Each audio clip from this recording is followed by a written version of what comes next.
How's it going, people? Welcome back to the channel. Welcome back to the Loose Cannons. Yes, I asked how it's going because I can't lie to you. It's a very different feeling to Bournemouth last week, and we're going to talk about it here.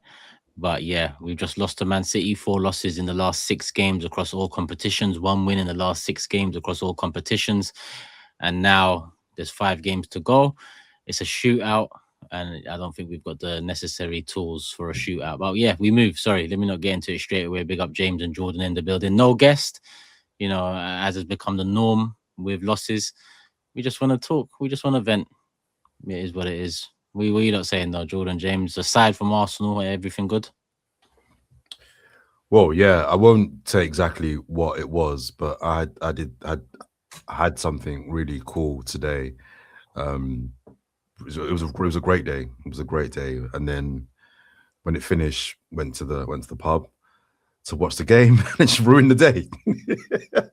But it didn't ruin the day, but it was just a really crappy end of the day. But yeah, otherwise things are great. It seems like Arsenal are the only thing in my life that's not great right now. But hey ho, Yeah, we move. yeah. Outside of football, celebrating an anniversary. That was nice. Well done. So, it was a good weekend from that perspective. I was told to touch grass after my tweets from this game. So I completed another run, which got me to 30K for the end of this week. So I made sure to touch grass, I've been told. So yeah, all good, really.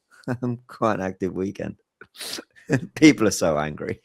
People are so angry. Well, hang on. Before we go any further, you asked us how we're doing beyond football.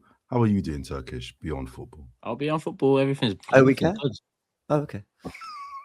Everything's good, man. Legoland the other day. Nice. Little man enjoyed. Mhm. And yeah, he just come off the back of half term, so he's going back to school tomorrow.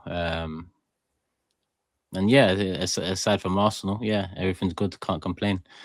On Arsenal, everything's not good. Can complain very much so. Yeah. Yeah, Last week we were all quite angry, weren't we?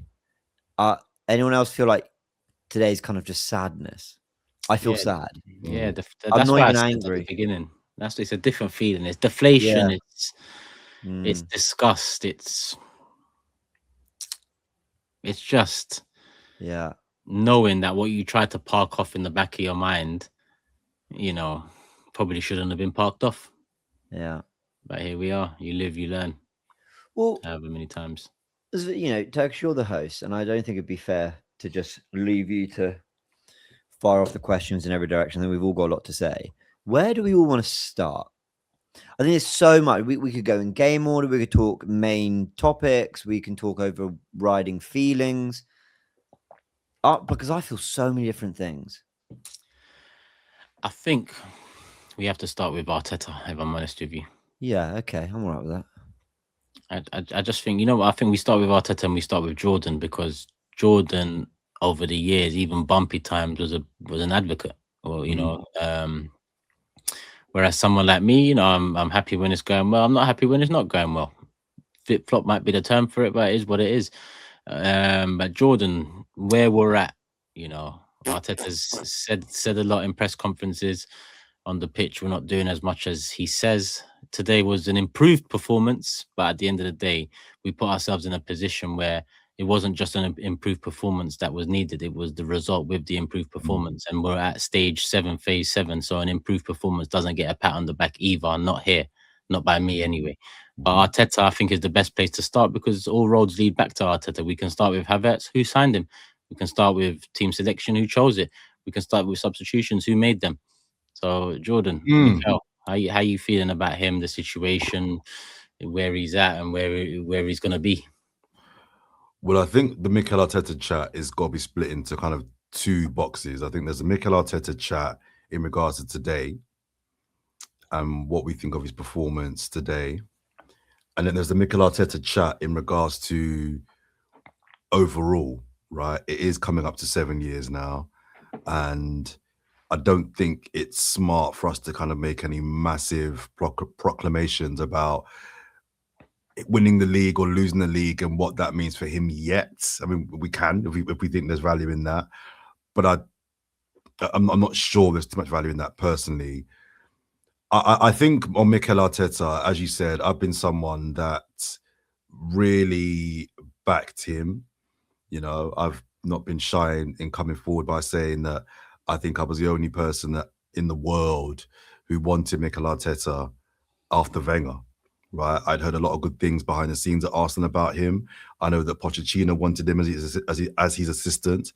I know that many of the Arsenal coaches and backroom staff, when he was doing his badges and his coaching, was training, even as a player, because he was the last year of his time at Arsenal, he was injured like pretty much the entire time he was doing his badges, and they were like, "This guy's serious. This guy's going to be a really good coach." So I'd heard back then really good things about him, and the mere fact that Pep wanted him kind of signed it for me. Like this guy's not some little man.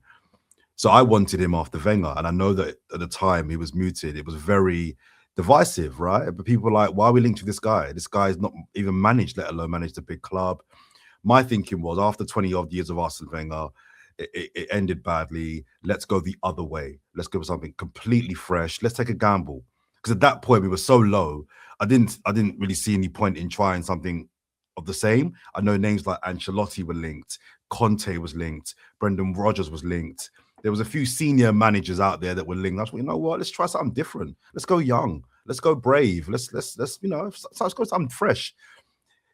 I know that he almost had the job, and the club at the last minute changed their mind with Emery. Anyway, we got him in the end, and I was like, okay, this is good. So just I say all that for the context of I've always been a supporter of Mikel Arteta, and I thought at the time we had one of the best young managers or young coaches in Europe. But I'm also a big believer, guys, in accountability, right? And you could argue it was fortunate to get a position of that magnitude as your first job. Think about any industry, any career, right? What is the equivalent of Arsenal in any other career? And then think about somebody getting that job as their first job. That didn't work his way up, first job. That says a lot about what the club think about you, what the company think about you. You don't really have the luxury now of saying that, oh, he's still a relatively new manager, having said all that, but you don't have the luxury of saying you've only been asked for 2 or 3 years. He came into an absolute S show of a culture, of playing squad, fan base were divided. It was a mess. He's done a lot of good work. And I think at the end of the season, whatever happens with him, you should acknowledge that. It's coming on year 7 now. You've not got any more excuses, I don't think, to get Arsenal over the line. And as much as I'm an advocate for him, as much as I think he's a brilliant manager, irrespective of what happens this season, I think that after a while, you have to look at it in its cold, hard situation of you've been given a massive job, you've been given huge backing, you've been given a lot of time, and there has been progress, but ultimately, this is not training ground. This is the real deal. And Arsenal are supposed to be here to win things. That was the objective, to get Arsenal back to winning things, not just be competitive, which we are now, but win things. And again, I caveat that point with he might win a double, right? So if in a month's time we win the European Cup and Premier League, I'm going to give myself that wiggle room, right? But right about now, it ain't looking good. It's not looking good. And my final thing on this, before I let you guys have your say, is, as you guys know, it's not even the lack of winning trophies that is the thing that's really vexing me, because it's hard to win a Premier League. It's hard. You're up against a team that's spending crazy money with the greatest manager of his generation, maybe of all time. You're up against, you know, Mo Salah last year, one of the best Premier League players. It's hard winning the Premier League, the Champions League. We've just seen what Bayern Munich did today when winning the Bundesliga. They get to rest. PSG get to rotate games to be fresh for It's hard to win these big trophies. It's not easy. But the football I'm watching, and today wasn't too bad to be fair, but the football this year I'm watching, just for me, isn't befitting of an Arsenal manager. So I'm disappointed in how it's going right now. I won't make any massive conclusions because it's not over yet. But right now, I think he's got to be held accountable for not just so much today, but I think where we are. We've blown a 9-point lead, guys. A 9-point lead. And he's got a massive job for 5 games now to try and turn it around. No more gimmicks. No more guys coming in to do little pickpocket.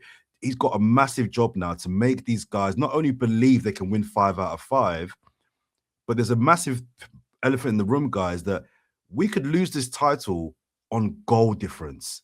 He's got to not only get these guys believing they can win 5 games, he's got to get them believing that they can score goals, not just win 1-0, 2-1. We might have to start winning games 2-0, 3-0, 4-0. So anyway, I'm saying too much, but I guess my point is I backed him. I'm still backing him, but I'm backing him a lot less than I used to because the evidence in front of me is suggesting that you run out of excuses to not get the job done.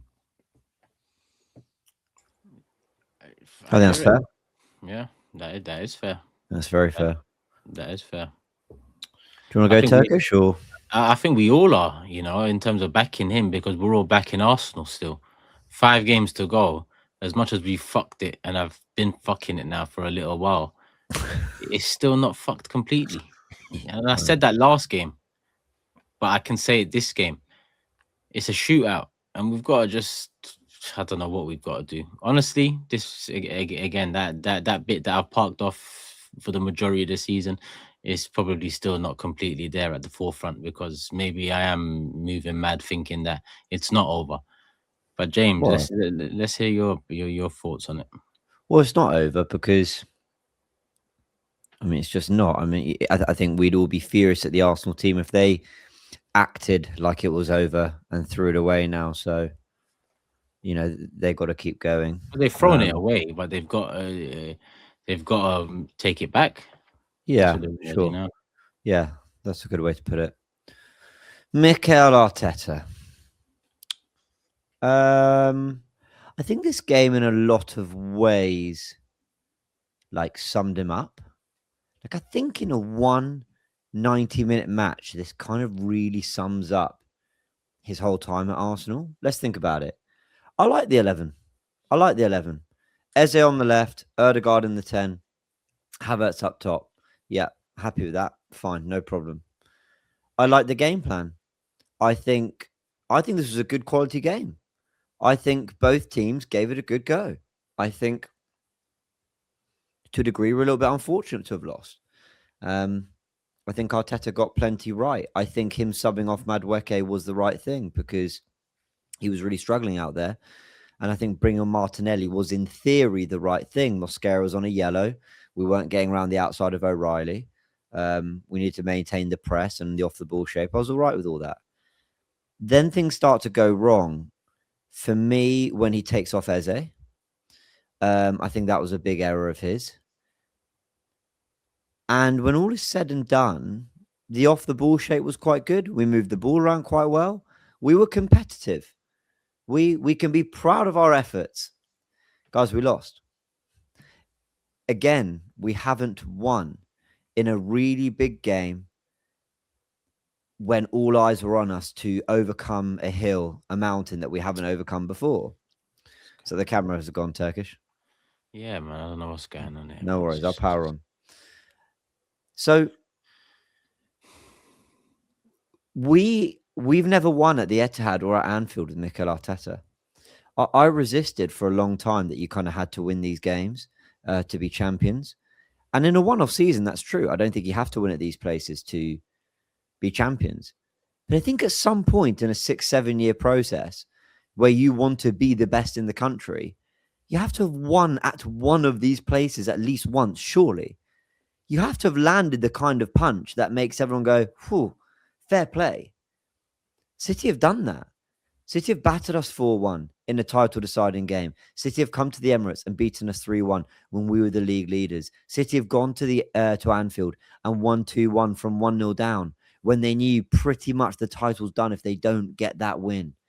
And now, head-to-head, we did play quite well. Arteta's game plan was fine. It was fine from Arsenal. There's a lot to be encouraged by, but we lost. Now, if this were our first or second year having a go at it, I would say take plenty of encouragement from it. But how many times are you not going to win the ones that matter?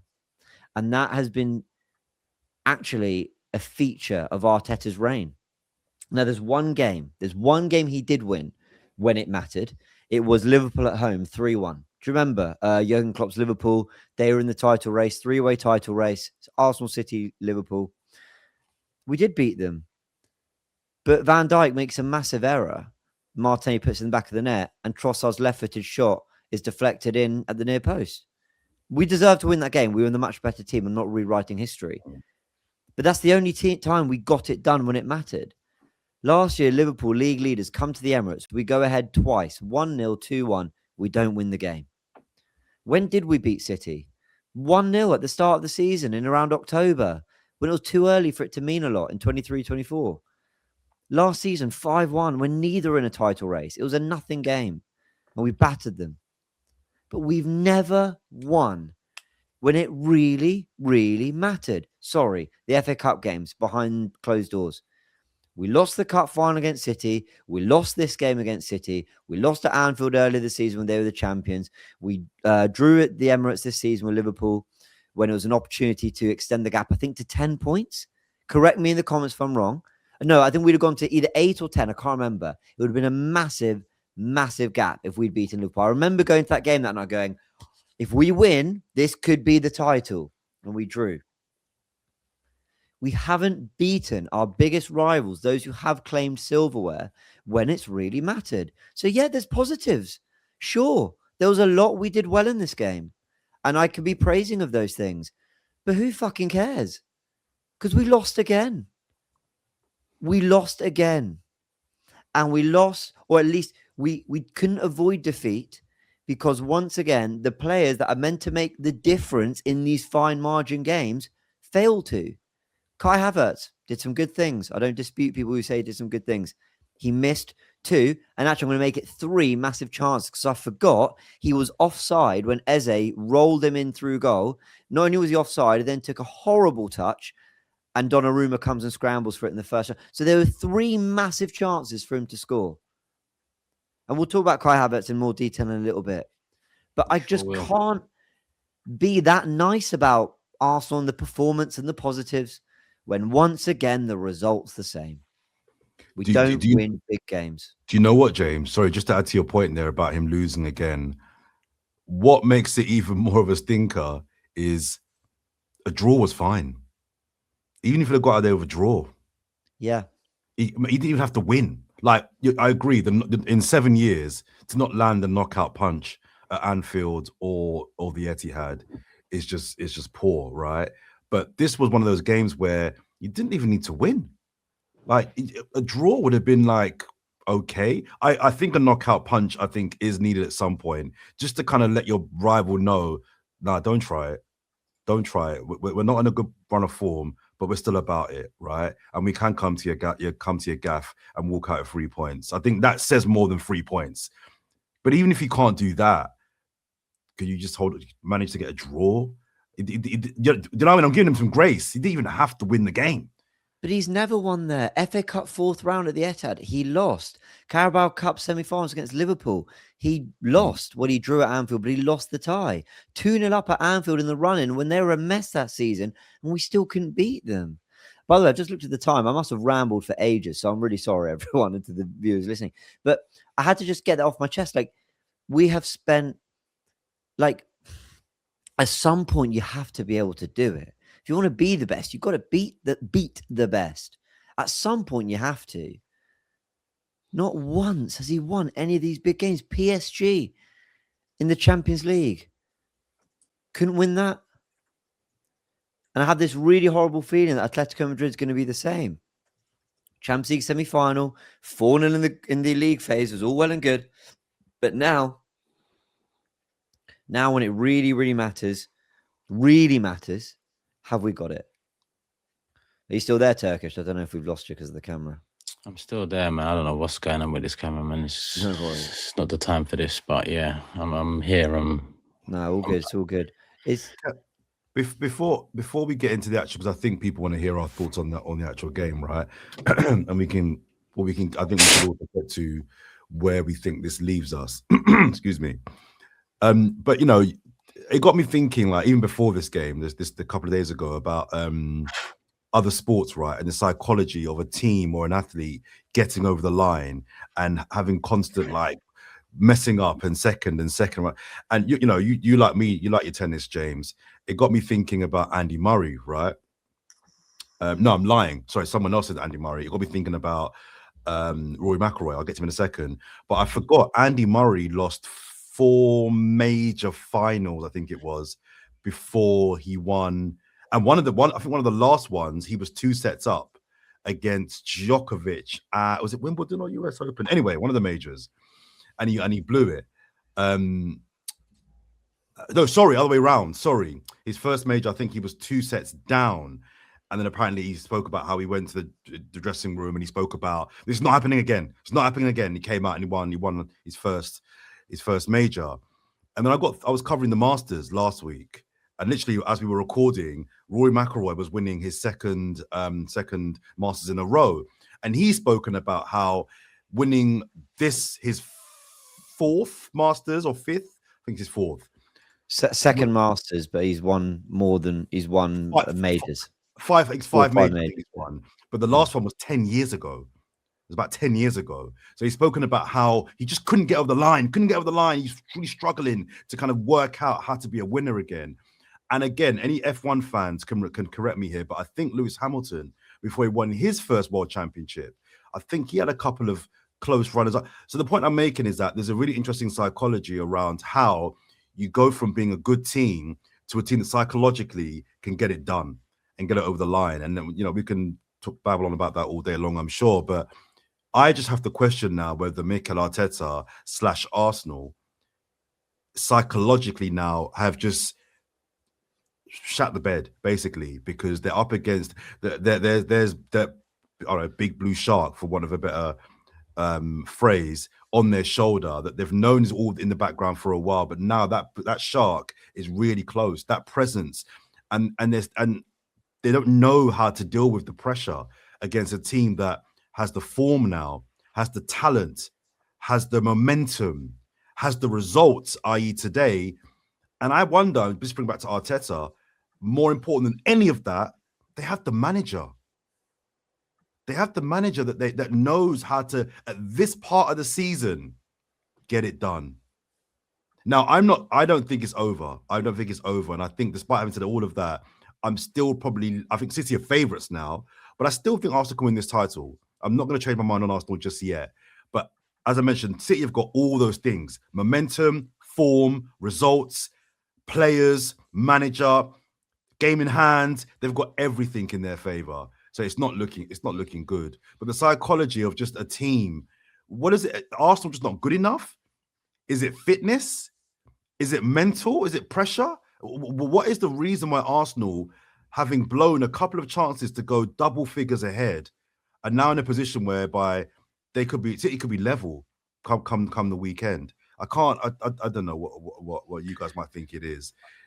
I don't know. I think it's quality. I think we can, and I think we're going to get onto the players now, but I think the psychological element cannot be underestimated, right? I'm not downplaying it, but if Kai Havertz buries that chance at the end, we're saying City have shat the bed. In a game where Arsenal were very much in it, created some chances, hit the post a few times, City played well too. I'm sure City fans would argue they deserve to win the game. I think if we'd won, Arsenal fans would also agree that, it was one of those where everyone kind of had chances. It was a very open game. I think the neutrals would have loved it. But City hurt us because Shirky danced through our team and put it in the back of the net. Quality. Haaland scored a goal, and guess how many times he scores goals? About 30 to 45 times a season, he scores goals. So it's not new to him. Kai Havertz missed a chance, and the average for him is to miss that chance. That is what we know of him. Everyone did what you expect. Shirky's magical. He showed it. Haaland scored a goal and scores goals. He showed it. Havertz missed chances. He showed it. That, you're right about the psychology, but ultimately that's quality. I'm going to transition it over because I haven't talked about Mikel yet, but I think Mikel's lineup, as much as it was intriguing, as much as it was interesting, as much as it was necessary to change things up, I think it also laid it all bare. It laid all his mistakes there on paper, and he put faith in them, whether again after multiple seasons or whether this time after it's their first season. He chose the team, and there was a couple players out there that I think when you look at his transfer policy, his talent ID and attack, 2 players out there that just bamboozle you. He's elite in recruitment defensively. Even goalkeeper, he showed elite recruitment, even with Ramsdale before we move it on to Raya. But from midfield to attack, now midfield, he's got one sector of it. I think, you know, he's got it in the bag pretty well. But the technical ability or the lack of it in midfield is a obvious, you know, flaw on his part. And the attack, Madueke and HAVERTZ, those are the 2 players for me, because HAVERTZ, it's been a few years now, and he's still costing us games. And Madueke is his first season at Arsenal, but he was bought in for big money, doesn't need to acclimatize, and bought in a summer where there was a lot more players available, more talented players, in my opinion, obviously not Mikel's, right? Or maybe it's down to the character, which I've mentioned before. Maybe he just doesn't like certain characters, but I think when you go for top attackers, you have to get certain characters in. And generally, the lineup was interesting. The first 10, 15 minutes, I think it was a pretty even game. It was better than recently, but like I said earlier, better than recently was never enough today, because of what we've put ourselves in. We put ourselves in this situation, so it was about going and getting something at the very least, whilst trying to take everything. And I think in that second half, when it comes down to it, we can, you know, analyze all the chances in the game. And yes, City probably deserved the win based off of that. But in the context of when HAVERTZ missed that chance to make it 2-1, I think we take something from that game, regardless of City deserving that game or not. And that's what it comes down to. It's not what you deserve, it's what you take, it's what you get. And again, yeah, my camera's gone again, but my audio's here. And again, you know, the players, well, a player that we've relied upon in the past has let Mikel down. HAVERTZ is this era's Granit Xhaka. Granit Xhaka let Wenger down year in, year out. Wenger put a lot of faith into him. Emery comes in. Emery put a lot of faith into him. Captain, that didn't work out well, you know. Yes, Xhaka pulled out a very solid season for us at the end, but a lot of faith was put into him by a couple other managers, and it never really worked out. HAVERTZ is the same mold. It's not working out, and for Mikel Arteta, it's, you know, it's sad that if we don't get over the line, that transfer is gonna. When I look at his reign, it's gonna be that transfer that I look at. The time it came, what it was meant to be, what it turned out to be, and the ignorance and arrogance to let it go for as long as he's let it go, to the point where we're not only sitting here saying this is the 3rd game against City at crunch time we failed to win again. However we've looked at it, whether it's 4-1, whether it's 0-0, or whether it's 2-1 today, or whether it's HAVERTZ misses over the years in multiple big games across multiple competitions. It's just not good enough. And I've coupled it up recently with his words in press conferences, and it's just deflating, because yeah, it just feels like there's a disconnect. It feels like, you know, instead of it just feels like the siege mentality has gone against the wrong people. It's like the fans that are questioning, they're making small comments here and there that make me think they're taking it the wrong way. This ain't just 4 years, this is 21 years. And yes, that's not all you, but understand the context, the situation the fans are in. A lot of fans are in, maybe young fans, not so much, but still longer than 4 years. So I just think that all in, it's just so deflating that we're here now, considering we had such an opportunity this season to achieve greatness. Can we still achieve greatness? Yes, we can. But the reality is we now rely on City not doing their business. Just going back to the starting 11, I mean, I didn't love the starting 11, to be honest. I didn't like the starting 11. However, I said on the last pod, it doesn't really matter who starts. The attackers as a collective are all much of a muchness. Much of a muchness. It doesn't really matter to me whether you start Martinelli or Trossard on the left. I mean, I don't like Eze on the left. I just don't think I don't think that's where he does his best work. I don't like him there.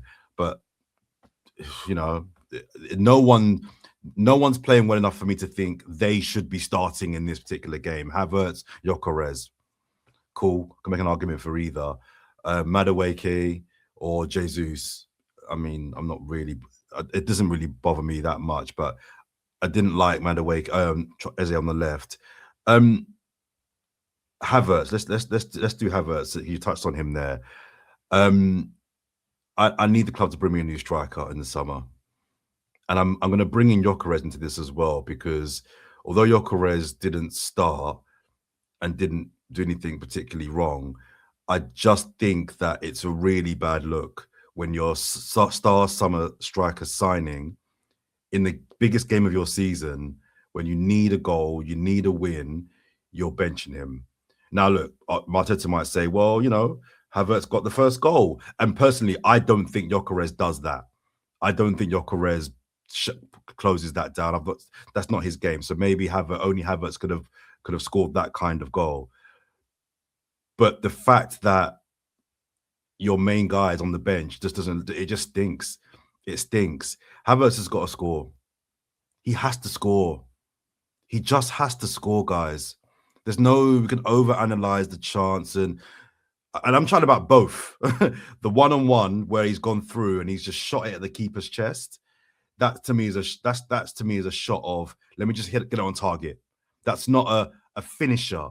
A finisher, a Robbie Fowler, a Ruud van Nistelrooy, a Jermaine Defoe, an Erling Haaland, a finisher, an Ian Wright puts that under the keeper and puts it in. They finish that chance.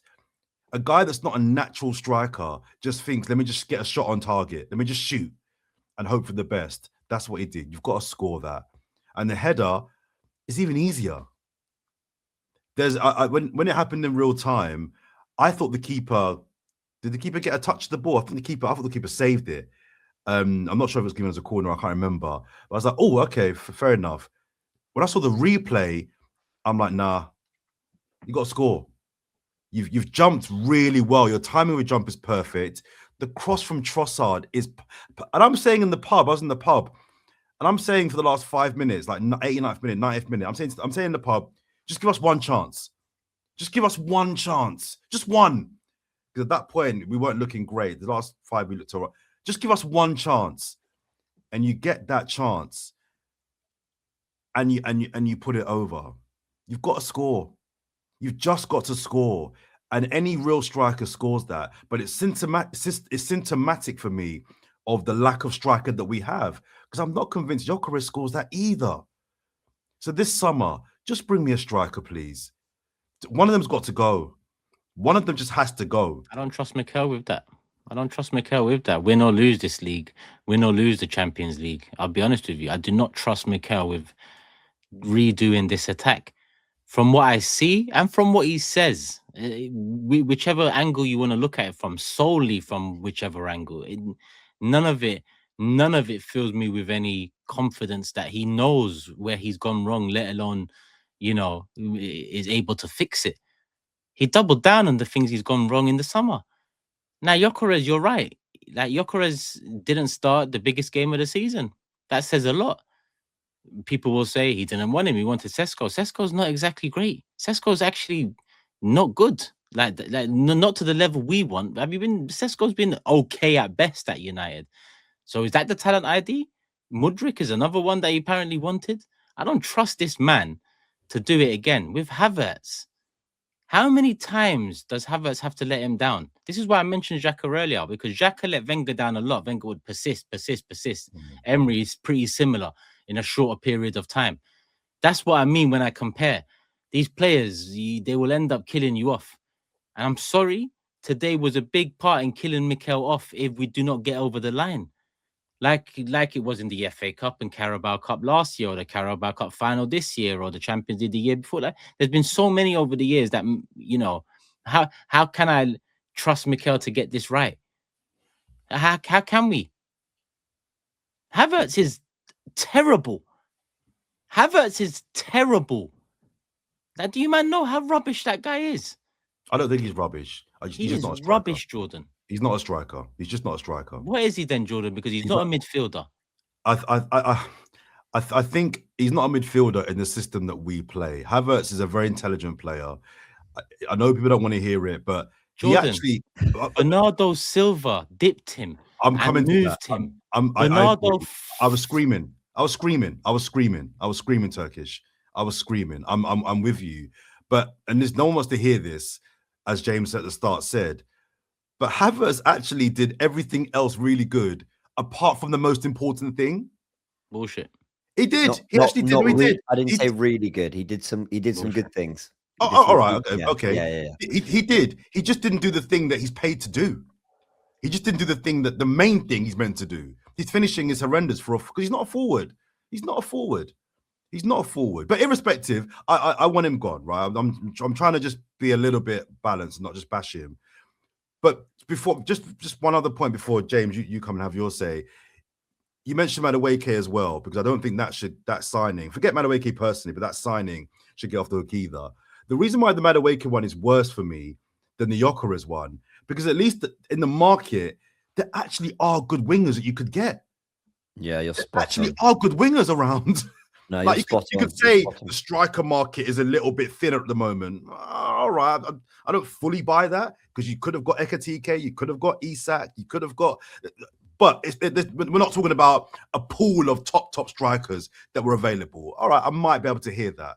Not with wingers. Not with wingers.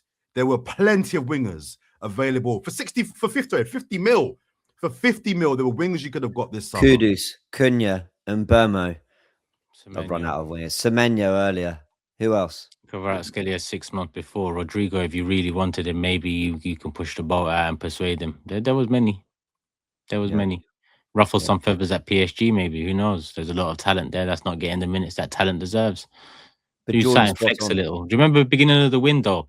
Someone asked Arteta, saying like you're finally in a position where expectation is reality, and you know it must be good to be here and be linked to a Rodrigo type of player. He went to buy Madueke. Nah, this might be a sick, twisted, fucking fantasy test he's putting on himself. Like, oh, remember that save this player, save that player shit. Is he really that? Is he really doing that? Is he really doing that with his time here? 6-7 years in, he bought in Madueke. Are you serious? Are you absolutely bonkers, Mikel? Like, that is a bonkers thing to do. I've got to be real. Like that signing, you're right. It probably is worse because you've done that one with Havertz. Now you've come to do another one with Madueke, and Madueke's on more money than that whole myth of, oh, it's low. He's on this much. We pay him. We signed him for nearly double what Chelsea did after he flopped there. Don't ever get that twisted. He was a flop at Chelsea for 30 mil. So we said, here's 55 mil, and we said to him, here's more wages. It stinks. But we're gonna give you more wages. Someone make sense of this. It stinks. No, but listen, neither were good signings. And I think, listen, the only people who can have an impact on all this is Arteta, Berta, the Cronkies, whoever, like the people actually at the club. But I also think we as fans, you know, I'm not speaking to you guys, by the way. I'm probably speaking more to myself. I think we really need to raise our expectations of what players need to do to be worthy of wearing an Arsenal shirt. Now, like, I'm with Jordan. I thought Kai Havertz did some good things today. There's people on the timeline, like on Twitter and stuff, like I'm arguing with, saying he was great outside of missing the chances. My friends, like, he missed the chances. We're infested with people like that. He missed the two biggest three. No, and I'm including three. People let him off because he was offside. It was a huge chance, right? It was a huge. There's three massive chances, and James, don't forget that Bernardo Silva thing is as damning as the chances. It actually because is. this guy's meant to be some galloper with his long legs, and he's quite fast. You know, he's quite got some pace. Bernardo Silva. No, I did as well, James. And the only way Bernardo won that is heart. That's how Bernardo won that, because it's not physical, is it? There's weight classes in fighting, boxing, UFC, MMA for a reason. That weight class, this won it. And in a title race, I'm sorry, man. Like that's as damning as those misses. So how anyone can come out after seeing those 2 misses, even putting aside that touch for the offside one, and then that Bernardo Silva, I'd even call it 70-30 Havertz. It's not. It wasn't a 50-50. It was 70-30 Havertz, and he lost it. That is some bullshit. If you come out and give him some praise after that game, there's something very wrong in this place. Do you know what I just thought? I was thinking about Havertz there, right? Is Havertz better than Giroud? No. Giroud scored. I think Giroud scored those 2 chances.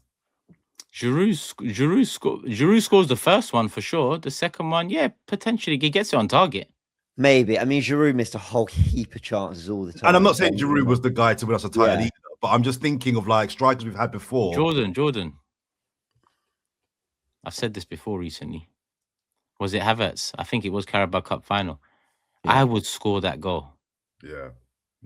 James, I'm like, you play football. Like, don't you think if you got put into that position, you'd be upset not putting it in the back of the net? I'd be upset if I didn't, but I also do not think I would score. I'd score that. No, how can you not? Am I a fucking idiot? How am I not going to score that? How dare I say I play football if I'm not going to be confident about scoring that? I don't. If you don't think you can score that, that's crazy. That's the point. I don't think I score that, but a professional footballer should score that. But can I kind of sum up the bigger issue though with kind of the way some fans see it, others, Arteta, whatever, and this is what it comes down to for me. Okay, Erling Haaland today, his link up wasn't great. There wasn't kind of loads of bringing players into play or whatever. I know we're talking about a bit of a unicorn with Erling Haaland, but he bullied Gabriel when he had to. He was stronger, and he put it into the back of the net with a good finish. He did miss another chance. He did do that, but he took that moment. He was a handful, and he took his moment. Fair. I have this horrible feeling, and I've seen it a little bit on Twitter, but I'm sure it's out there, and I'm sort of trying to avoid too much, even though I'm chronically online. I have a feeling that people look at Kai Havertz and the way he pressed Donnarumma, which was good, like fair play, and he went to the back of the net from his hard work. I think they'll look at that and go, that's the pressing we need from our striker. Now, yeah, that was good, but you don't score 15 goals to 20 goals a season pressing the goalkeeper. You don't. Like that's a well-earned good moment. Well done, Kai. But that doesn't win you titles. That's just like a good function of the team, and sometimes it'll go for you. And I think that's the first time I've seen it go for Kai, maybe the second. That's kind of it. I worry that in this fan base, and actually, do you know what? I don't want to do the fan base this, the fan base that, but I worry that there's some people, Mikel included, that look at that second Man City goal and are going crazy at Martinelli. They go, Martinelli, you jumped, so you left O'Reilly, and that caused the goal. Like, so what? He got that bit wrong. It happens. Like, we're asking players, we're asking these players to be robots if they can never make a single error in press or in build-up, because it's difficult. Do you press that guy? Do you cover? Who are you watching? This is an attack-minded player who wants to get on the ball, he hasn't shown it for a long time, Martinelli, but he wants to be a flary, goal-scoring winger. And we're asking him to constantly worry about, what do we do? Do I press here? He loses his man. Cool. Then it goes to Doku. Then it goes back to O'Reilly. Zubimendi doesn't follow him. Gabriel's bullied by Haaland, goes to the back of the net. I bet there's a lot of people who think that Martinelli error, and I include Arteta in this, I think there's a lot of people who think that Martinelli error is bigger than the misses. And I'm going to say the misses because I don't just blame Kai Havertz. Ødegaard, for me, his pass to Kai should still score.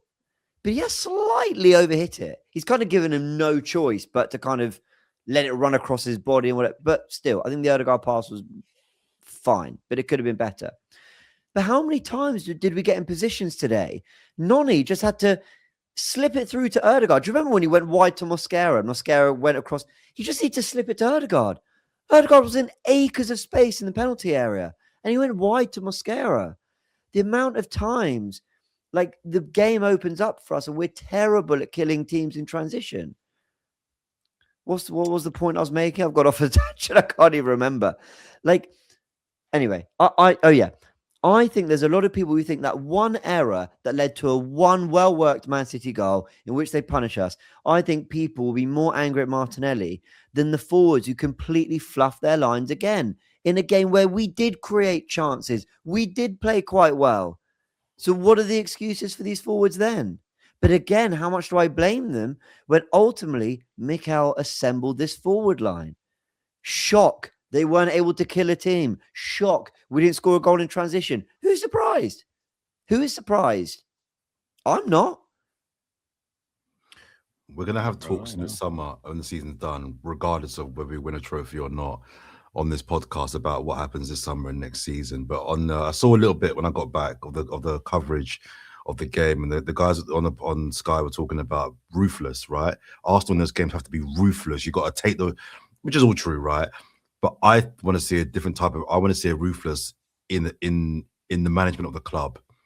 I want to see a ruthlessness in terms of there's some players that just have to go. They just have to go. Odegaard, it's done. It's done. They have to find a way to move him on now. It's done. I just don't see the energy is great, the jinking, the kind of going back on yourself, and it's not effective. It's not effective. HAVERTZ we've just done. I think we've got to move on from HAVERTZ. Martin, I've said this before, so I'm just repeating myself, but I want to see a ruthlessness in the market that maybe even says Gyökeres. I know we signed you last summer. Yeah, I'm with you. But actually, because let's be real, that's what City would do. That's what Chelsea would do. That's what Real Madrid would do. You know what? We signed you for good reason. Not in my opinion, but they would say for good reason. But actually, we don't know if you're the guy that can lead us to a title. We don't know if you're the goal scorer in the big games, in the big moments that can do it for us. I wouldn't actually be bothered if it was either him or HAVERTZ. I mean, to send them both would be a dream. But I'm just making the point. We need to be ruthless now this summer. And Bert has got to be ruthless now and say, listen, this is on the assuming, well, actually, no, title or no title. He's got to say to Mikel Arteta, we need to make some changes now. Like, I'm talking wholesale, not one or two, wholesale changes. Ben White, we like Ben White. It's time to go. But it's Jordan, done. It's done. Jordan, I'm so sorry to cut you mid-flow. Turkish is spot on what he said about 20, 30 minutes ago. Don't trust Mikel. I don't, if we don't win anything, but that's why I said not because I don't, sorry. That's why I said Berta. I think Berta's got to say, Mikel, this is happening. We are letting go of X, Y, Z, A, B, and C. These players, we're going to actively try to find them new clubs. We're going to let their agents know we don't see you as part of our future. So that's happening. Whether you like it or not, kills these players. I think Berta could give him all these. I think Berta could give him all the right signings, and I think Arteta will stifle them and ruin them. Martin Odegaard, I still don't think is a bad footballer. Like, I still think he can give a lot to Arsenal Football Club. In fact, I'll go as far as to say, if Luis Enrique or Cesc Fabregas took over Arsenal in the summer, I think you'd see a completely different Odegaard. I think we'd all go, bam, there he is. Do you know why? Because he's hit a level at Arsenal that has lasted more. 21-22, he had a good season. 22-23 had a great season. 23-24, second half was borderline world class. He was absolutely sensational. Now, I don't think you can say that about, you certainly can't say about Madueke. You can't say that about Kai Havertz. Trossard has been clutch in several points, but never did we ever feel like, yep, that's got to be our starting left winger. Martinelli, I think we had 2 good seasons, 1 great maybe. But I think Odegaard, it's been so long, but I think there was like a body of work there. And there was a level where he was, go on. Sorry to cut you now, but there was. But yeah. I think as we enter this new cycle, this new 5-year, let's call it a 5-year phase for just an arbitrary number, the next 5-year phase where we want to pick up a couple of Prems, a Champions League, a couple of FA Cups. We enter this new phase. I feel like the Martin Odegaard that we know can do damage is so far back now. Maybe. That you don't want to bring that into the new phase, hoping you can get 2022 Martin Odegaard back. Sure. Do you know what I mean? But Jordan, if you gave me two buttons, right? One button was You keep this exact squad. When Eri comes back, Dalman's a year older, Saka's fit again. If you gave me this exact squad next season to go again under like a top manager, I'm talking a Hansi Flick, a Luis Enrique, maybe a Nagelsmann, although I'm not as familiar with his work more recently, right? Something like that. Or you gave Arteta a fully replenished attack. Like I'm talking 5 out, 5 in. I'd rather see the new manager with this exact same squad. For all I feel about these players, I would rather see a new manager with this squad. Someone who prioritized the skills of a Lewis Skelly in build-up and in central midfield, the clinical match-winning quality of an Ethan Nwaneri, someone who freed up the attack, someone who platformed better a Bukayo Saka, a Martinelli, someone who picked a Havertz or Gyökeres and ran with it and played to their strengths, but built an 11 around them that actually look to play on what their weaknesses were and cover for that too. Because there have been sides that haven't had great nines necessarily, but there was quality sprinkled elsewhere. And that team was designed to therefore get the best out of them. Last season, Liverpool had Salah. Now, it was a generational season. But so the 9, whether it was Nunez or Jota, rest in peace, or Luis Diaz, had a very selfless role, therefore, and they were still good. But I'm much more ready for new ideas than I am new players. And this is coming from the person who said that I think we're coming to the end of an era. We're going to basically, we need both, right? We also cannot keep with these players. But if I had to push come to shove, I would rather new ideas with a manager who has got a track record of playing great attacking football and see what these players do them. Because I think the platform of Zubimendi, Rice, Saliba, Gabriel, all these players, Timber, I think that's too good for us to suddenly just become like a complete mess defensively. I think we'd be fine. We just need some invention and quality and better platforming of the attack. Fair. No, I'm with you 100%. But they also need to go, a lot of them. like it's both true. That because Enrique would not stand Havertz and Gyökeres. He wouldn't. He would not. He couldn't do it. I promise you. Do you remember when I was saying Saka up front? That's what he'd do. Or Nwaneri. Or Martinelli. He wouldn't. Yeah. He'd feel sick. Yeah, he'd put one of them. He'd put someone with some guile, some flair, someone you see Dembele, the movement, everywhere he was going in those Liverpool games where he was picking up the ball. That's what he'd do. And here we are, kind of like arguing, squabbling as a fan base. Like people saying to me, well, Gyökeres wouldn't have done any better today. Oh, shit. I know. We're fucked. You're right. You're absolutely right. The hold-up would have been worse. He probably wouldn't have got the chances because his movement isn't as good as Kai's.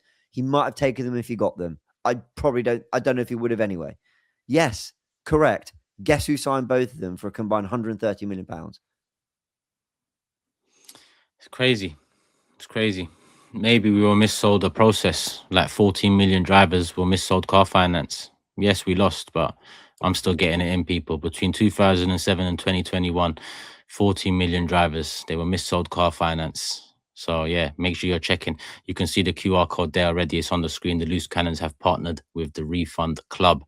They can help you discover whether you may be entitled to financial refunds from any of that missold car finance. So if you're one of those 40 million, if you were driving around that time, think about what you were driving. They can't help you with the process, but they can help you with this. If you were driving, if you finance something, if you finance multiple things, then you can get multiple claims. Yeah. Scan the QR code or click the link in the description, whichever way you prefer. You'll see this page. Simple as name, date of birth, click continue a couple of times, and that'll take you to your address. Once you put in your address, you're nearly there, people. Like I said, it takes about 60 seconds to complete this. And once it's complete, it goes over to a specialist team over at Refund Club who will go through every single finance agreement you had between 07 and 21 and see what you are due back, if anything at all. Show Refund Club some love. Don't leave any money to chance. Not in this climate. It's worth a check. And that check is free. The Refund Club, they deal with the matter quickly, clearly, and all the support you need. Don't let any refunds old sit around out of your hands. It takes just a minute to check if you're eligible. Make it make sense. Scan the QR code on the screen or click the link in the description, people. See if you're owed a refund on any car finance agreements. The average successful claim is 7 bills, £700. quite a lot. And if you got a few claims, then that's a few 700 quids. You know, do the math, put that together, and Bob's your uncle. But let us know how it goes in the comments. Show Refund Club some love. And where did you guys go? No, you're too slick with it, man. You're too slick with it. I was crying. I had to just get out because I didn't want to distract you. I was just having a little laugh and cry. You are elite. Maybe we were missold a process, like you were missold. Man, in 7 years, there's going to be a company trying to give us back Saturn for this process. They're going to say, hey, was you one of those fans between 2020 and 2026 that believed, that fucking trusted the process? Call this number now because you could be due something back. Not time, not money, not energy, but yeah, we've got you missold a HAVERTZ shirt. Yeah. That one I wasn't done. That one I wasn't sold on. That one I couldn't say. I got that one right. I got that one right. I don't think he didn't have a touch, did he, when he came on? Oh jeez, oh dear. Yeah. No, because you know what? Sorry. We've actually said a lot about Kai Havertz, and I think deserved 3 massive chances, and you're right. HAVERTZ is trash as well. Let's just say that, just to clear it all up. HAVERTZ came on, made no impact, but whatever, cool. I watched back those chances he missed against Bournemouth because I was at the game. I didn't clock how bad those misses were. Absolutely shocking. Zubimendi, non-existent today. Again, nowhere. Gabriel, awful today. Awful for me. I didn't think he was. I don't think he was great, but I don't think he was awful. What I didn't like about Gabriel today was that he lost his head, and he should have been sent off. Let's be real. He should have got a red, right? Awful. But by today's standards, he should have got a red. Let's just be balanced and fair on that one. But what I didn't like about that was he lost his head in a situation whereby not only are you doing a madness that can impact us today, if you get a red card, you're missing 3 games and you're impacting the team for the next 3 crucial games. And I just thought it was really immature and really inconsiderate of a guy that, all right, you've lost a tussle today with Haaland. Haaland won that battle, I thought, today. You won a couple in the past, so was he, whatever. Today you lost. But don't get sent off. Don't rise to it. And for him to, all right, it was a, what do you call it? There was a Scottish kiss. It was like a soft, like, it wasn't, I don't think he even really connected, but he kind of threatened at least to butt him. I just thought, what are you doing? What are you actually doing? I don't know why Haaland got booked. Why did Haaland get booked? But I thought it was so stupid of Gabriel to do that. So stupid. And by the way, I know you say he didn't connect. I think his face did touch, and it was a proper.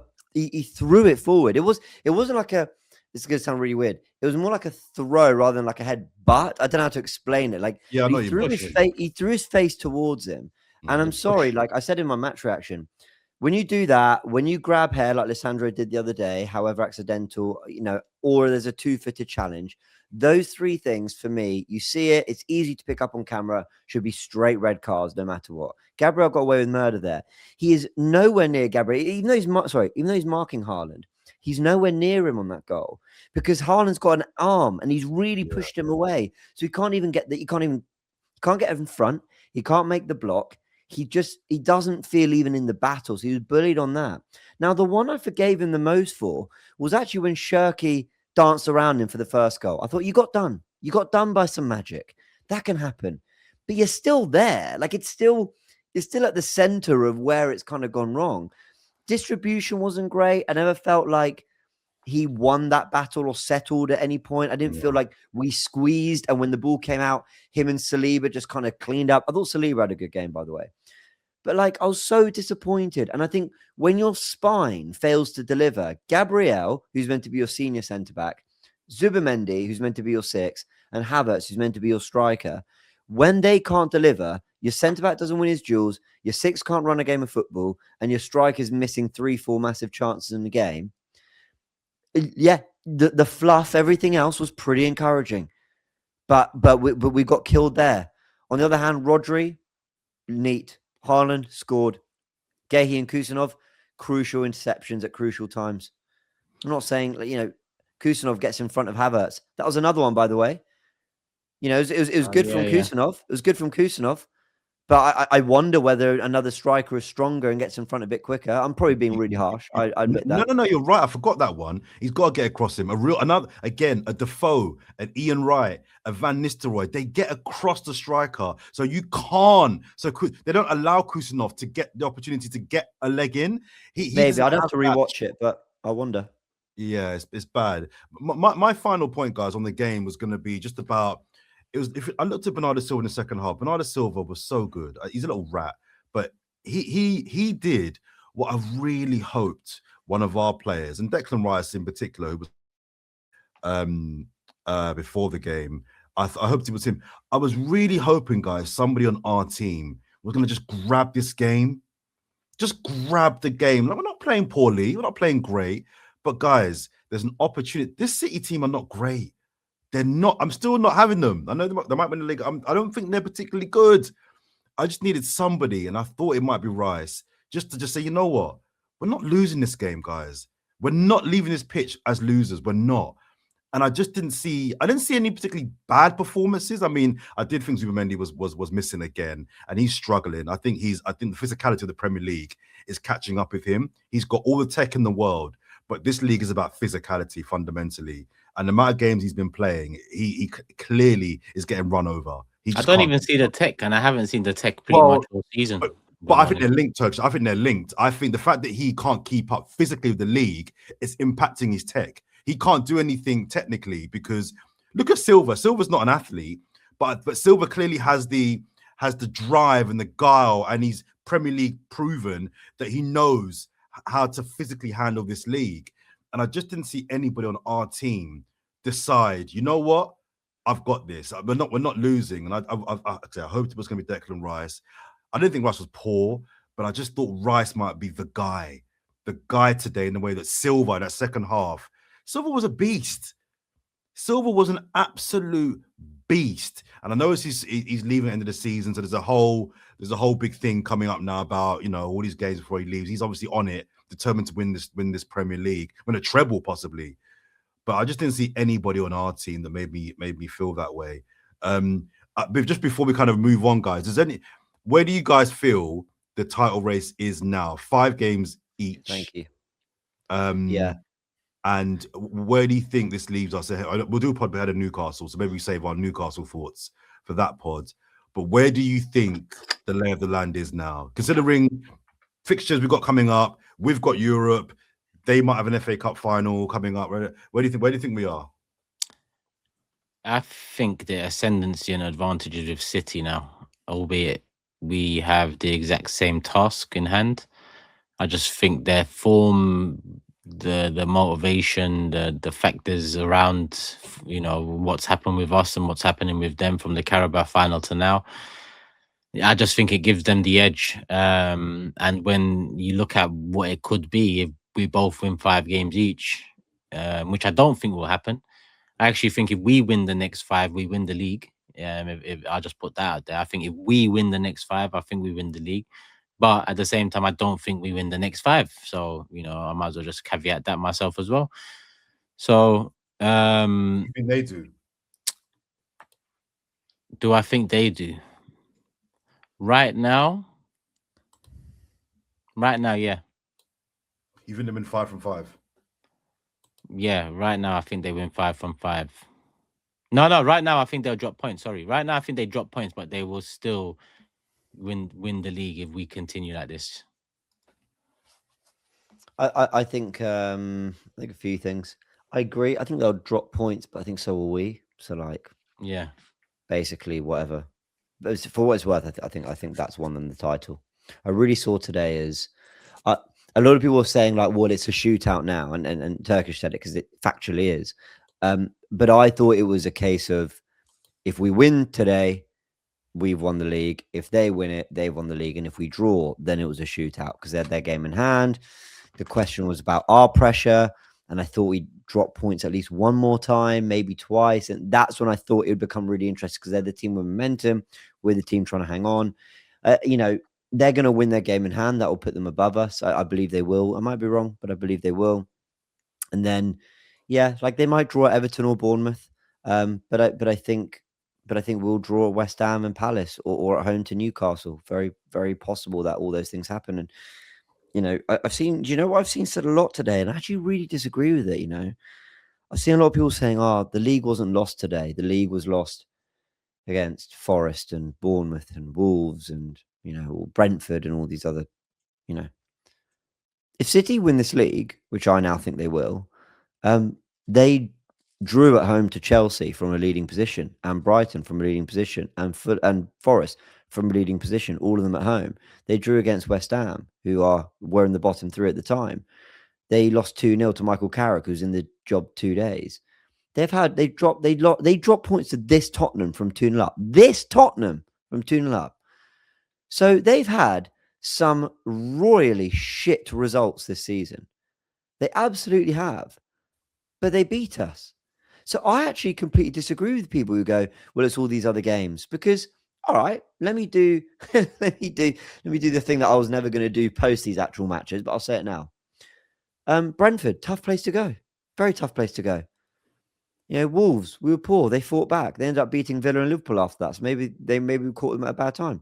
Bournemouth are in the longest unbeaten run of the league right now.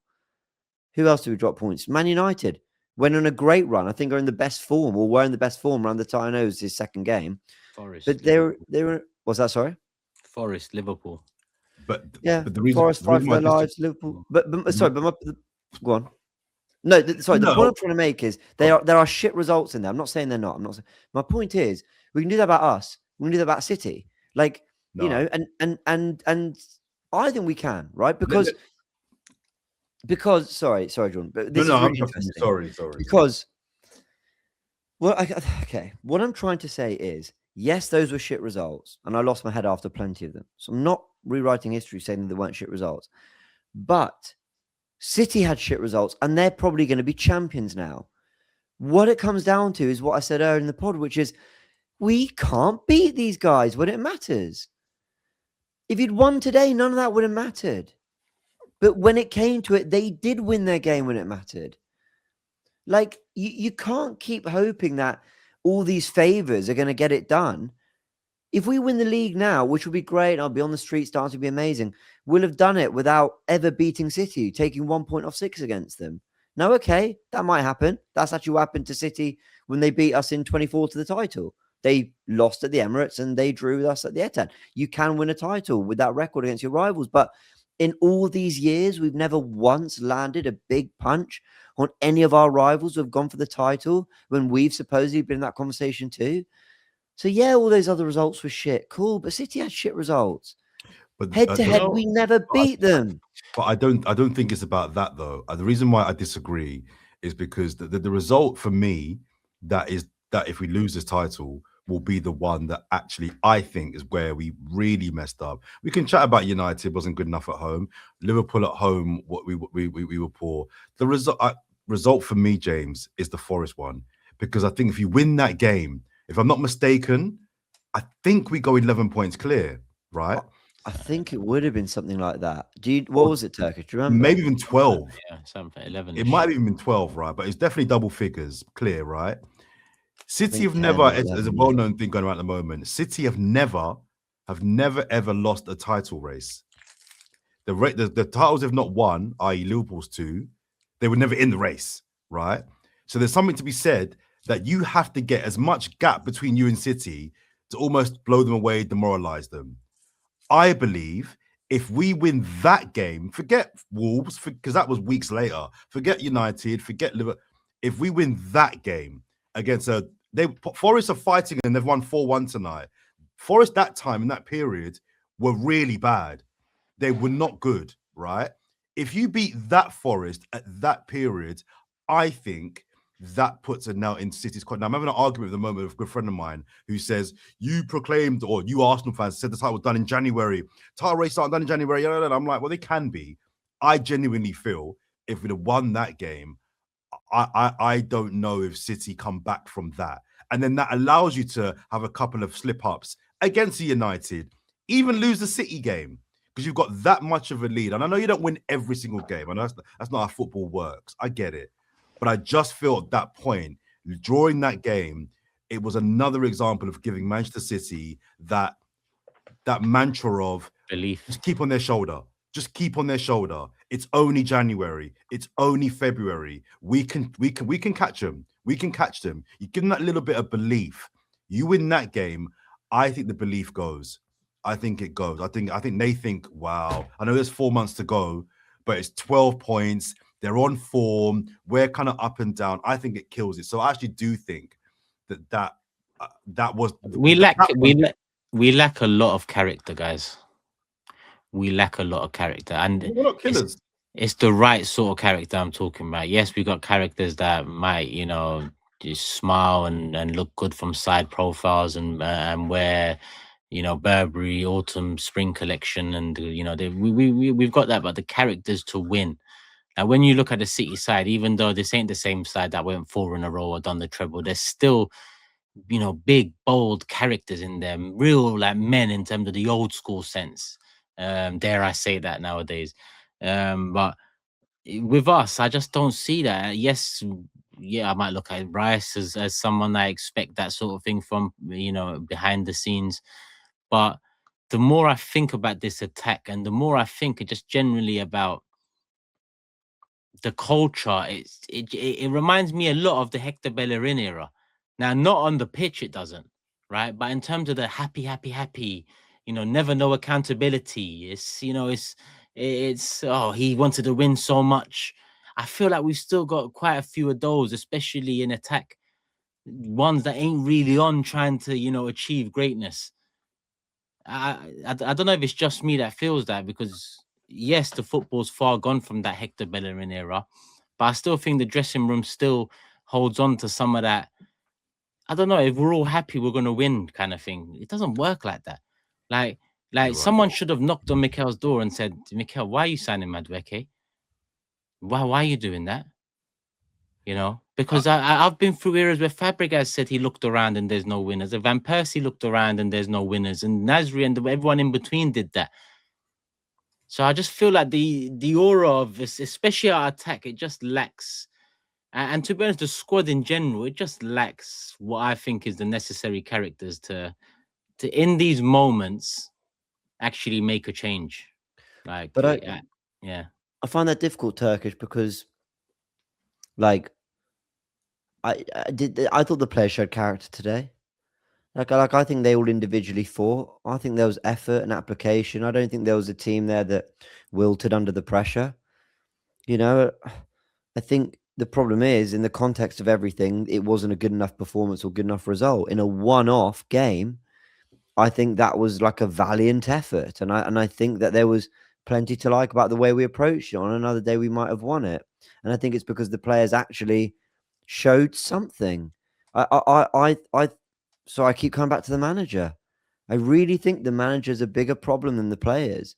And I don't love these players. Like, not the forward line, the difference makers, like the people meant to get you off your feet. And yet I still think that ultimately there's a lot of problems, but I just look at him more. So when you say character, I didn't think they lacked that today, personally. Do you mean more character in terms of not so much on the pitch, but you think in training it's too nice? You think at half time no one's grabbing anyone and saying, listen, what the F is going on, guys? Do you think Vieira, Thierry Henry, Tony Adams are going to fucking hold pens like this in training and fucking go around happy-go-lucky, ring a roses? And that all stems from Mikel as well. Don't get it twisted. I'm not taking this away from Mikel. He's built that. He's built part of that. I just think it's like, what the fuck are you, man, doing that? Just grow up. It's time to win. Yeah, fuck all this listening to the rap TikToks and all this on the big screen, and like it's just all like kiddie. Oh, Madueke signs. Everyone hug him. He got a bit of bad press coming in. Oh, it's all like, bruv, you man ain't happy we signed Madueke either. Let's be real. You man ain't happy because it's not good enough. We've got the same eyes. You lot have seen Semenyo come into City, not be great, but have an impact, add to their side without being great. Madueke has been there, and it's just too happy-go-lucky. Like, be accountable. There's no accountability. Like, none of these men can't come out, whether it's Arteta or Rice or Odegaard or anyone, and say we ain't been good enough. We ain't been good enough. No one comes out and says that. So that's what I mean about it's not the like for like the Bellerin era, but I just mean the lack of like, do you man want to win? Or do some of you look at a Declan Rice and say or think to yourself he wants to win a bit too much? No, it's a fair point. I see what you're saying. I think there is definitely a I don't know what it is. There isn't like a nastiness in this Arsenal team. I think we kind of think there is because of the dark arts and the time wasting, and they're a little bit more confrontational than perhaps teams of 2015 or whatever. But there isn't like a. Someone should have grabbed Havertz today by the shirt and said, "Hey, enough is enough. How many fucking chances are you gonna miss?" Someone should have just. There should be some tension in there, some sort of, you know. But instead, it's not. They probably lit a fire, got the marshmallows out, sung kumbaya, and it's on to the next one. So that's really interesting. I said that we shouldn't go in too much on Martinelli and the error with the press, right? But did you catch Ødegaard live when it happened? Yeah. Ødegaard was like, you know, Yeah. and I think I can say with some confidence that had he gone up to Martinelli and lost it with him in that moment, the Sky cameras would have picked it up. They're filming everything. We'd have seen it. So I think it's a fair assumption that he didn't. That he probably kind of went, oh, come on, let's go. Now, like I said, I think a lot more has gone wrong than just that moment. And so maybe I'm being a bit of a hypocrite saying that I don't think it's that big a deal, but Ødegaard should go crazy about it. But I sort of want to see something demonstrative of like a, basically, you know, or Zubimendi or something like some confrontation. Yeah. Boys, what the fuck just happened? How did they cut through us like that? And you're right, that footage never really does the round. So that's a fair point. The Kai Havertz chances, yeah, again, no, you know, I don't know. Do you know, ironically though, who the person that I think Turkish is describing, who I think during training, at halftime, before the match, even after the match, is going to probably tell some home truths and start telling man about himself? It's the person we mentioned earlier on, Granit Xhaka. No, Granit Xhaka. I think he's the sort of character that, for all his flaws on the field, Yeah, that's fair. I think he's the sort of personality that actually would tell man about himself. Yeah. Do you know what I mean? I think he's a winner. We can criticize his whether he can actually do it himself on the pitch, and I think the last 18 months show that he could. But there was 5 years before that where he was absolutely a liability. I agree with Turkish, but I if I'm reading you right, Turkish, I think you're not so much talking about people on the pitch, you know, leading people. I think you're saying outside of the pitch, who's day to day in training. Really, who's the Roy Keane? What's the culture? What's the culture? Is the culture we want to win, or is the culture we all want to be happy? It feels like it's more we all want to be happy, because listen, with all due respect, like what do some of our players do? And I know it's football nowadays, but come on, man. Like maybe I don't look into City enough, or maybe Liverpool. I don't remember Salah, Mane, Firmino doing so many interviews and so many challenges with Theo Baker or with the fucking sidemen, or like I don't remember. Like, our players connect with everyone. Like they're doing this. They did. But you're right. Your overall point is right. But the other teams do it. But I take your point. Your point is that generally, like Saka and Thames. Like who the fuck asked for that? Who asked for Saka and Thames to link up and do some shit every month or whatever they do? I don't know what they do, but who asked for that shit? Who asked? But no, it's PR and promo. You'd be surprised. Yeah. I think you're right. I think ahead of that. Listen, just to kind of, for me, to put a bow on this, I think it's not over, but the momentum and it always is pointing towards it's going to be City's title this season. That's the way it's pointing. But this team haven't got time to feel sorry for themselves, you know. This fan base have backed this team for a long time. They've got 5 games now to fix this. They can recover this. This can end an amazing story, albeit not a particularly great journey or great season in terms of game to game, but this can end with glory. They can't go, oh, you know what, we lost to City, boo hoo. No, tomorrow you got training, fix up and prepare for Newcastle for that is a must win. That's just a must win now. You don't win that, then you're done. No. Whether City drop points or not in the week, and I don't think they will, just forget City for now. You got to win 5 games. It is a shootout. because I've got a funny feeling, and this is my final point. Really, for me, take it to the last week of the season. That's all I ask for Arsenal. Take it to the last week of the season. What I don't want is it's done in the next 2. I don't want this to be a thing of Arsenal draw with Newcastle, then lose to Fulham, and then City can kind of just have a procession for the last 2 weeks to the title. No. We're not doing that. We're not doing that, right? At the bare minimum now for me, take it to the last week of the season. That's all I'm asking for.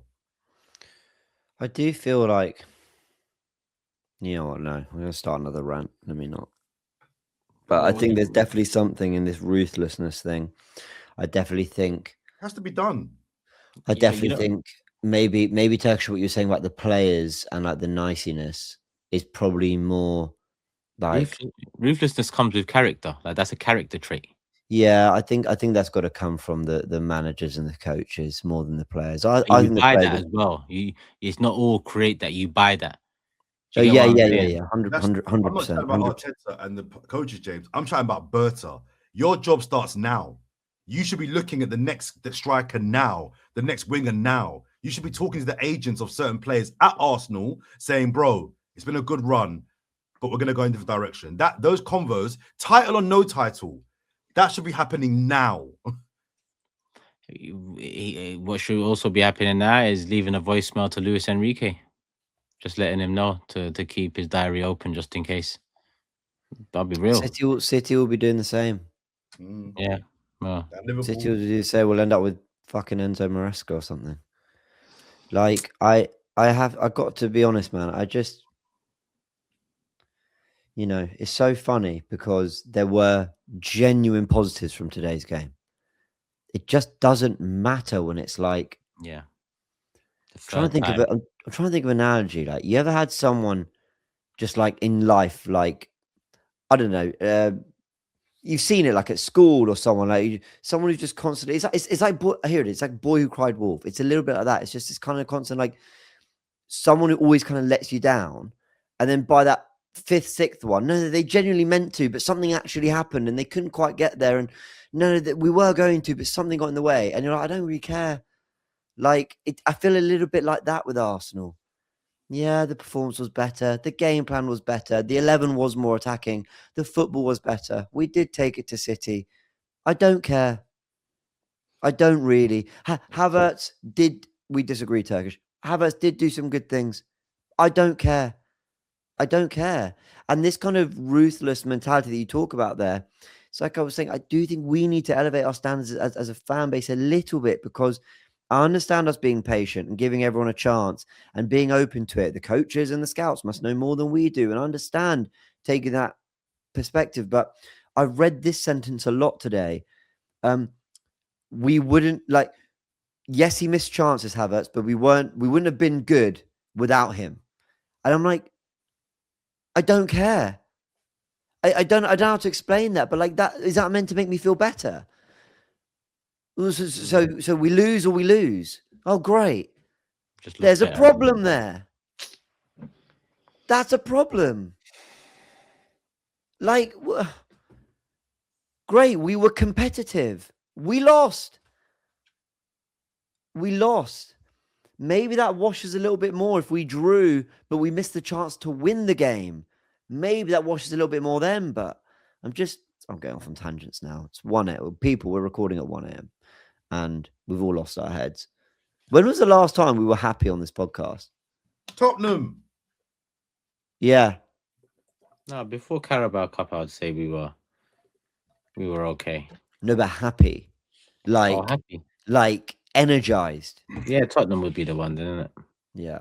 And that came straight after Wolves, where we were all losing it. February, you said, Jordan, right? The 22nd. Yeah. I mean, happy. Yeah, well, 5 games to go, people. What is happy right now? Guys, let me read you a stat. We just find this stat right. Oh, this stat is so bad. Hang on. Someone said it to me and I wanted to cry. Where are you? Bear with me. Hang in there. He's on his way. There we go. All right, hang on. This is so bad. Right. Arsenal have been top of the Premier League for 197 days this season, but Man City will overtake them if they beat Burnley on Wednesday. By then, Arsenal will have been top for 973 days since their last title in 2004. City have been top for 1,200 days since then and have won 8 titles. 8 titles in that time. That is an insane statistic. That is crazy. I'll read it again. 197 days this season top, but City will go ahead of them if they beat Burnley. By then, Arsenal will have been top for 973 days since the last title in 2004. In that time, City have been top for 1,200 days, but they've won 8 titles. 8. Let's do comments. I actually feel sick. It's bad. When I saw that, I was like... And they wonder why we believe. But then also, I guess we should wonder why we push back to anyone who calls us bottlers, because that stat does sort of... It's incredible. That stat blew my head off. And this is for another pod for sure, but there's definitely a discussion around Mikel Arteta's ability to do 2 parts of the season. The first part, keep you competitive in and around the top spot, not even top, but in and around it, but peaking at the right time of April, because he clearly collapses in April. And I think this goes actually before Arteta, to be fair. I think there's Emre and there's Wenger in there, but Arteta in April doesn't do very, very well. And I think that he's not learning how to peak at the right time, whether that's squad rotation, whether that's having the quality, whether that is, I don't know what it is, but his Aprils are horrific. They're really, really bad. But I'm so tired of talking about Arteta's ways. Like, for me, it's win or go. Like, you know, win or go, win and go. Like, it's one or the other. Like, talking about his ways, I'm sick to death of it now. The task is simple. Do it or don't do it. And we'll see. Just can't get any plainer than that. I can't. Yeah. We will do another pod, I guess, before Newcastle. We'll do one after the Man City game. As much as we all assume they will win that and probably win it comfortably, we might as well touch in on Newcastle whilst we know where we are, where we stand. And, you know, after that game against Burnley for City, we actually played 2 Premier League games before they play again. So, yeah, I mean, there's still work to do. It's not over. Huh? It's not over. It's not over. Newcastle, Fulham, 2 home games before City play again after Burnley. So, yeah. Anyway, what haven't we touched on? I think we've pretty much touched on everything we need to touch on. You're gonna go to bed. Yeah. All right, people. Like, hype, subscribe. Individual channel links are in the description below. And like I said, missold car finance between 07 and 2021, then yeah, scan the QR code and Refund Club will sort you out. It's a 60-second check. It's free. And yeah, Jordan will interrupt as always. Sorry, no, this is an important one. Sorry, Turkish. Just before we go, we should just say RIP to Alex Meninga, who crazy, tragic circumstances last week. For those that don't know, who are a bit younger, maybe. He was our number 2 in, you'll know Turkish. What season did we win the title? 97-98. That's right. He was our number 2 keeper behind Seaman in that season. He went on to play for, not Juventus, he went on to play for a couple of top European clubs on the continent. But yeah, if you don't know how he passed, it was really tragic. You can read up on that. But, you know, not an Arsenal legend, but former Arsenal player. And he was really young. He was like my age.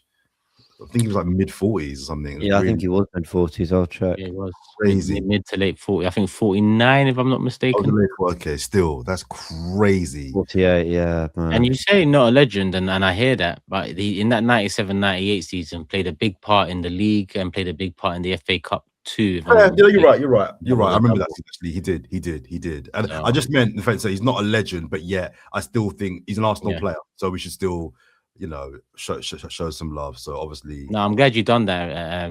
You know, remembered, because for me especially, that was our first big, you know, big trophy, first title. yeah. What the first one I lived through, the first one I went to games in the season for, and so on. And Meninga, I remember the orange JVC shirt. I remember him in that. Do you remember that orange goalkeeper shirt? Yeah, JVC? it was horrible. I didn't mind that, you know. It It was was horrible, but I remember it. Yeah. But the I goalkeeper tops normally are horrible anyway. So got it somewhere, man. I got it somewhere. But yeah, rest in peace, man. Definitely thoughts go out, and yeah, it is mad circumstances. But we're gonna wrap it up here, people. And yeah, we will do another pod, like I said before. The Newcastle game after the City game, and yeah, we'll talk them. So love for the love. Our comments of the day. I haven't got any. I'll be honest. I'm not Scrap even... it. Scrap the league table. I got my result. I don't care. Tell me next league week. table. Oh yes. I mean, Honestly, tell me about next week. I don't care. Yeah, well done me. Yeah. the guest is top. Wow. I'm showing more of a title race. By the way, I think you got our correct scores the wrong way around. Yeah, it's the wrong way around. Yeah, I rushed it before we started. Superb. Let's wrap it Imagine up. the guest. We're finished. The guest is leading the way. What a season! What a season! Wrap it up, man. Wrap it up.